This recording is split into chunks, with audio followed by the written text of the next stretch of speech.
With the interpolation and the proposed budget of the Department of Agrarian Reform. Is there any objection? Chair hears none. Please proceed. Majority Leader. Mr. Speaker, may we acknowledge the presence of the heads and officials from the Department of Agrarian Reform, our former colleague, now Secretary Conrado M. Estrella III, Undersecretary Marlene Barua Yap, Undersecretary Kazel Celeste, Undersecretary Lani De Leon, Undersecretary Napoleon Galit, Undersecretary Jesri Palmares, Undersecretary Luis Menrado Pangulayan, Undersecretary Ami Sangkopan, also our former colleague, Undersecretary Rowena Nina Taduran, also our former colleague of the House of Representatives. Thank you for gracing this occasion. May I just commend our DAR Secretary. He is like his old father, Tata Condring, Australia, who used to head the Department of Agrarian Reform.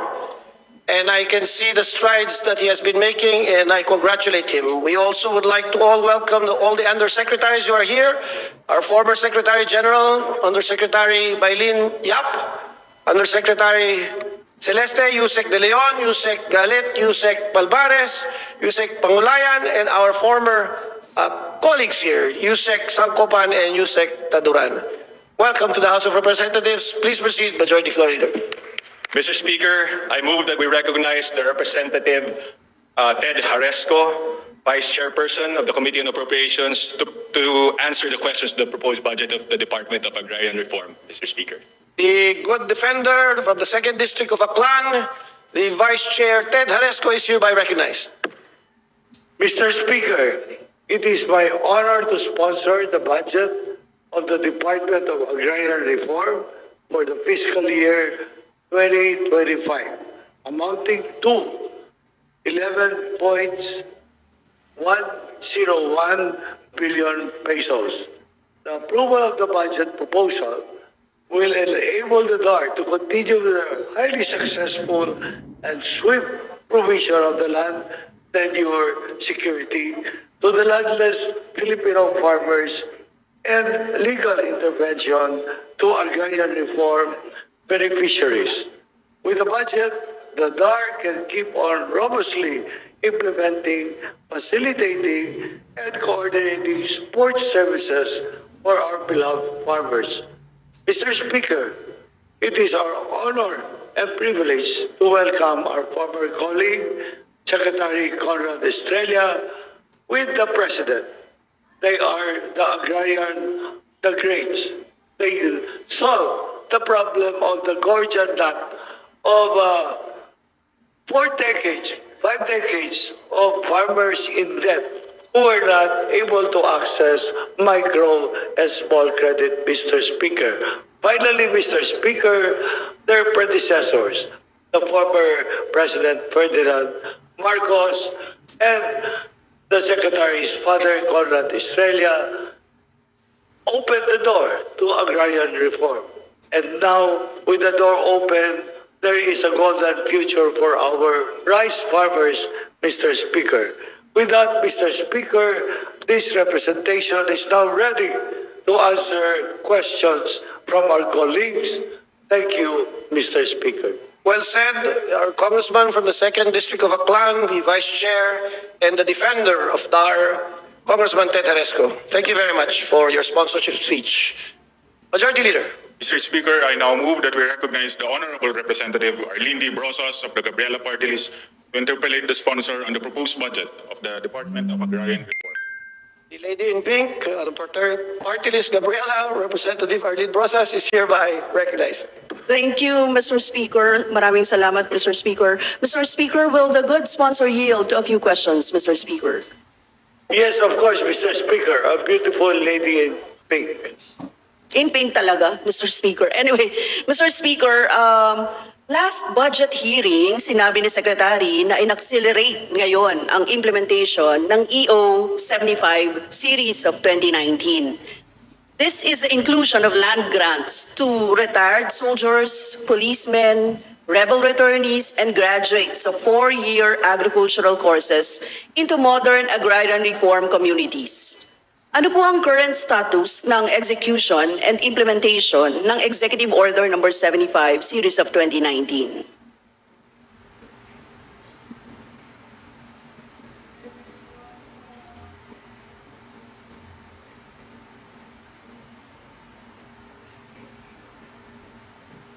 Yes, Mr. Speaker, EO, we are now proceeding initially with Mindoro, Palawan, and other parts of the country. They are being addressed actively by our Secretary, Mr. Speaker. We would like to give an update to our beautiful lady in pink, Mr. Speaker. Ang beneficiaries po na beneficiaries sa rebel returnees, agri-graduates, rebel returnees, 329. Total po, 6,273. Ang national po, ang carpable ay na total distributed po ay 8,542, Mr. Speaker. Yung last, Mr. Speaker, yung binanggit yung last? Yun lang. Ang last po, 6,273 hectares. Sa regular ARBs, 5,808. Sa rebel returnees, 329. Sa agri-graduates, 136, Mr. Speaker. Thank you, Mr. Speaker. Sa ilalim po ng EO 75 series of 2019, ano yung order of priority sa mga makakatanggap ng land grants? May order of priority po ba halimbawa? Is it the retired soldiers, policemen, then next yung rebel returnees, next yung graduates ng 4-year agricultural courses, ganun ba?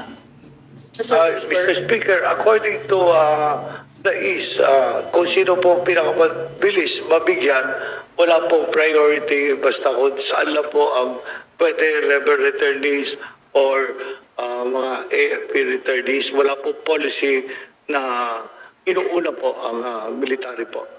Yes, thank you, Mr. Speaker. Sa inaalala namin dito, yung mabigyan yung mga tunay na magsasaka, no, Mr. Speaker, kasi yun yung nangangailangan ng lupa. So, kung yung order of priority, halimbawa, kasi I believe kahit ang OFW, no, nagre-request din ng parte dito sa EO 75. So, yung mga nasa reintegration programs ay dapat binibigyan ng kanilang pagkakabuhayan. So kasama dito yung usapin ng mga OFWs, Mr. Speaker. Tama po ba? So ibig sabihin, walang order of priority. Paano po tinatansya kung paano ang pamimigay? Yes, Mr. Speaker, wala pong prioritization. Yung mga nakatira lang po sa lupa ay ayun po inuuna ng ating Honorable Secretary. So kung sino yung nagtitil na ng land, yun yung maaaring i-considera na sa panimula for the EO 75, ganon? Yes, Mr. Speaker. Ngayon, Mr. Speaker, ilang ektarya ang original target na makover under EO 75?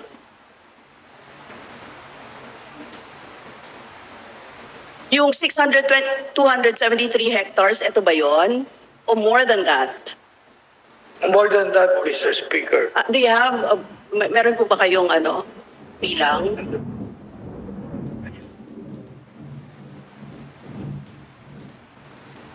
Or pwede pong hingin na lang yung listahan? Kasi ang itatanong ko po, kaakibat niyan, parang yung ilang ektarya din, yung unused government-owned lands na na-identify na ng DAR for distribution ngayon. So, meron na po kayong listahan yan, I believe, no? Yung EO 75. Meron po, Mr. Speaker, na ginawa si Presidente some few months ago na AO 21 na parang coordinating council ng DNR, DA at saka DAR para po LRA, para po magpatugma talaga na eksakto na areas kasi conflicting po ang mga datos ngayon ng bawat isang departamento. And DAR is actively, as a co-chairman, actively participating na siguraduhin talaga magtugma sa sinawakan ng mga datos ng LRA, DNR. Para with that, meron po silang baseline. Ayun po ginawa, Mr. Speaker, ng ating mahal na Presidente. Mr. Speaker, binabanggit niyo po yung process, no? May coordinating council, may EO, DA, LRA, yung magkakasama. Tapos, meron silang baseline. Ang gusto ko pong malaman, kung pwede pong makarequest ngayon nung listahan ng mga lands na ito na binabanggit. Yes, of course, Mr. Speaker. Bibigay namin mamaya as directed by ang ating kalihim, Mr. Speaker. Okay, thank you, Mr. Speaker. Sa mga ektaryang ito, ilan na yung land grants na tatanggap ng retired soldiers, policemen, rebel returnees? Meron po ba kayong ganong datos? Yes, Mr. Speaker, as of now, rebel return is 329 po. Yung mga agri-graduates natin na 136 po. Total number of hectares, regular ARBs, 5,808 hectares, Mr. Speaker. 808 hectares. So paano, sa ngayon po, paano nila ginagamit yung lupa? Ito po, Mr. Speaker, siguro ang tinutukay ng atin na beautiful lady in pink, mga original farmers.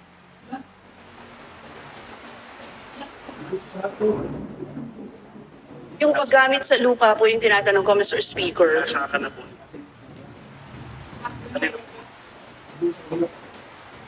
Ngayon po ay, Mr. Speaker, sinasaka na po ang lupa ng pinamigay po.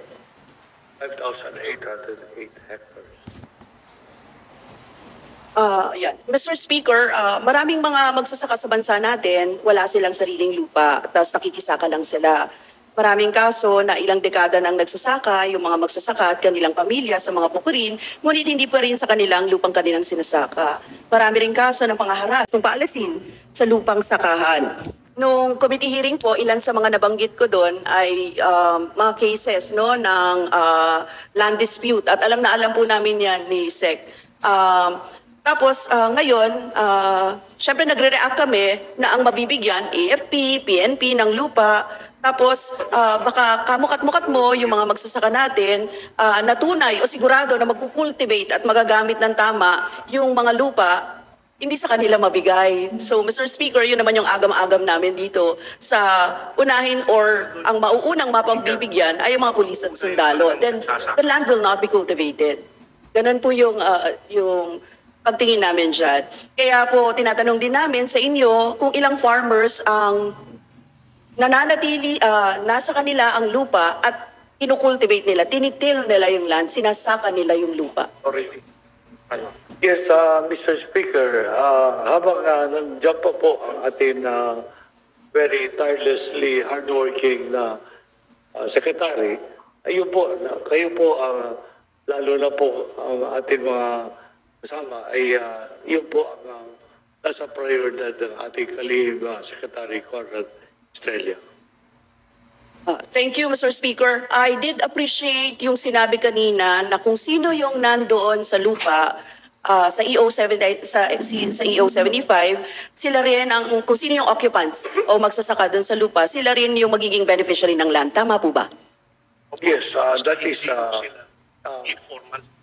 Ayun po ang sinasabi po, informal settlers. Sila rin ang magsasaka, sila rin ang beneficiary ng lupa. Sila din po ang beneficiary ng lupa. Ayun po ang Paano po yung na-identify na government-owned lands na i-cover under EO75 na reserve for school sites? Paano po yun?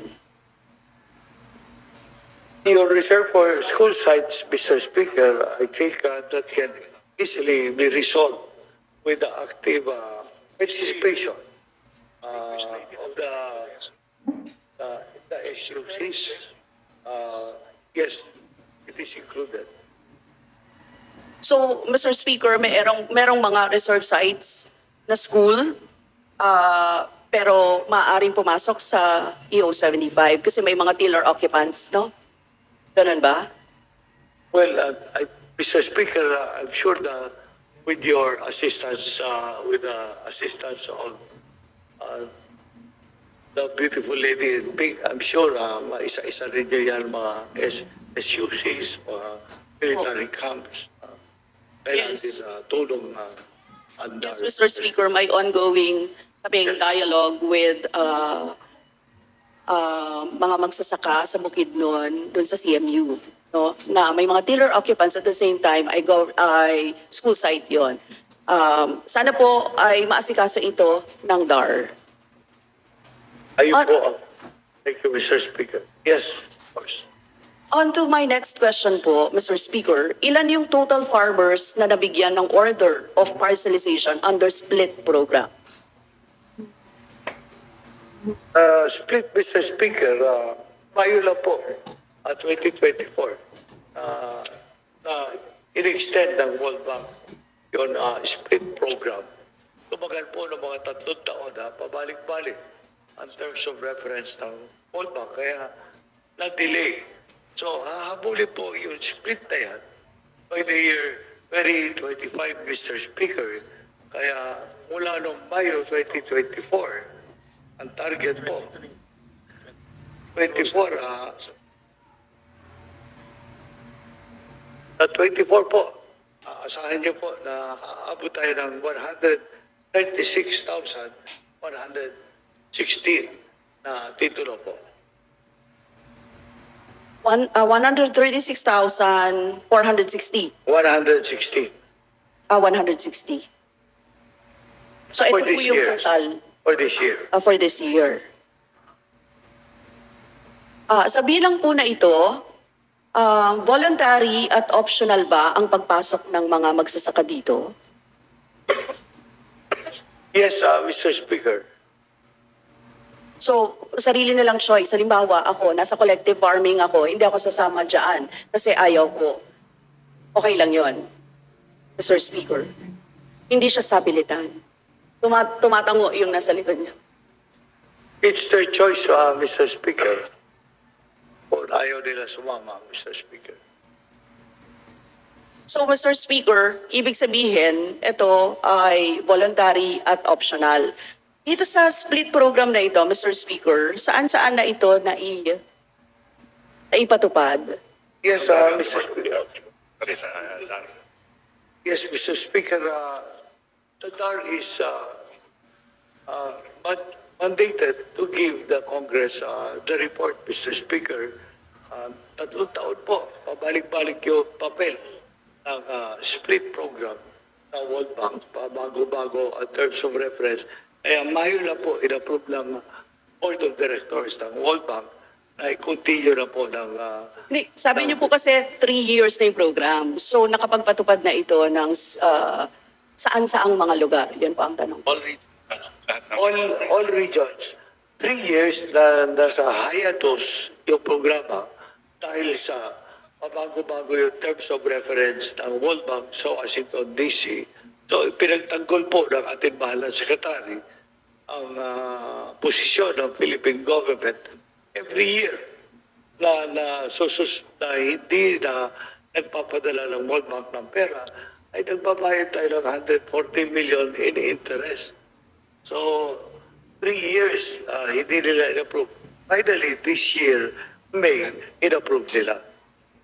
So, ngayon lang talaga tayo nag-uumpisa after 3 years. So, wala pang Wala pa talagang May to August. Ngayon lang talaga tayo nag-uumpisa. Kasi, Mr. Speaker, tanong po kay Yusek kung saang mga lugar meron na. Kasi meron na di ba? For Yes, example, ang report po sa amin, sa Negros, meron. Yeah, yes. Meron na. So I was asking for the places. Yes. We will give you, Mr. Speaker, we will provide you the copy. Ito po, ang datos natin, bibigay po namin, Mr. Speaker, ating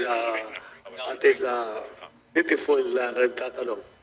So, yan po ay initial pa lang. Initial pa lang. Can you read po kung ano-anong mga ilang Yes, lugar? we can give you, Mr. Speaker, the data now. Mr. Speaker, can you read kung anong mga lugar yung nandyan? Yes, Example sa car. Luzon, saan siya? Yes, Region 1, car. 2,232 e-titles.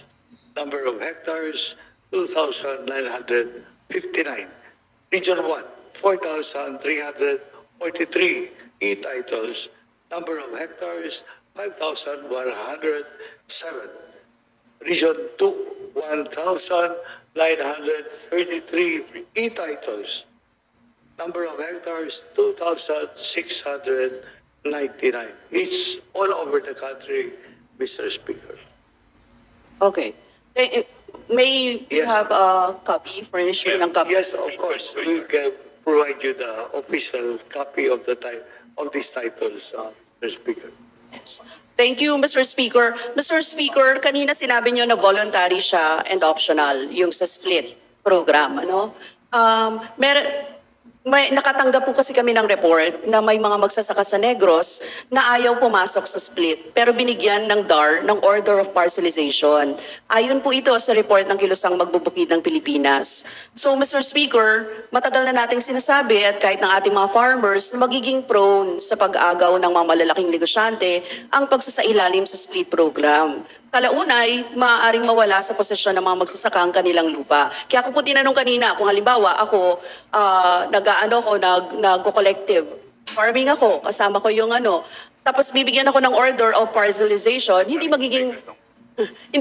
ko gustong pumasok doon, paano yung process? Tapos may ganito tayong report, Mr. Speaker, sa pilitan nito. Hindi naman, Mr. Speaker. Voluntary, Mr. Speaker. Meron gusto na sarili nila i-title, meron naman gusto na kasama sila sa kooperatiba. So, Yes, Mr. Speaker, ang tinatanong ko lang naman, walang coercion na nangyayari dito. Wala. Wala po. Mr. Speaker, wala sa programa nyo, napilitin sila na Yes. pumasok dito sa parcelization of land. Yes. Wala, Mr. Speaker. I-report natin yung RD kung sino man namimilit na yan. Wala. Thank you, Mr. Speaker. Yun lang, Mr. Speaker. And lastly, siguro, Mr. Speaker, again, ang hinihiling ko po sa ating Secretary ng DAR ay maging bukas para sa ilang mga dialogo sa ating mga magsasaka na we really appreciate na pinupuntahan niya pag may time siya, Mr. Speaker. Pero sana po magpatuloy ang pakikipag-usap natin sa ating mga magsasaka sa lahat ng dialogo na kinakailangan, lalong-lalo na doon sa may mga land disputes talaga. No, Mr. Speaker, ang sponsor. Yes, Mr. Speaker, maasahan talaga natin ang ating former colleague, Secretary Conrad Estrella, na active po ang interface sa kanyang colleague na beautiful lady in pink. Thank you, Mr. Speaker. Maraming salamat, Mr. Speaker. Yun na po ang huli sa aking mga katanungan. Thank you, Mr. Speaker. Nagsama pa kayo, Mr. Speaker, na sabi ng pink. Thank you. Thank you, Mr. Speaker. Salamat. Ang magandang representative ng Gabriela Party List, the lady in pink, for your interpellation.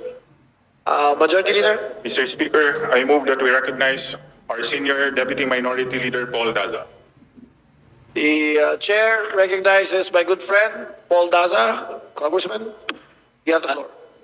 Thank you, Mr. Speaker. Good morning to my colleagues and good morning to the DAR family. We would like to commend the sponsor for his effective sponsorship of the budget of the Department of Agrarian Reform. And we'd like to thank Secretary Shirley and the other officials of DAR who are here. Continue the good work. And we are here to support your various programs that will help in nation building. And there being no more members of the minority, Mr. Speaker, I move to terminate the period of sponsorship debate for the budget of the Department of Agrarian Reform, including all attached agencies and corporations. With Majority Leader? Mr. Speaker, on the part of the majority, we join the minority in the motion to terminate the interpellation of the proposed budget of the Department of Agrarian Reform. Any objection? The Chair hears none. The termination of the budget of the Department of Agrarian Reform is hereby approved. Session suspended.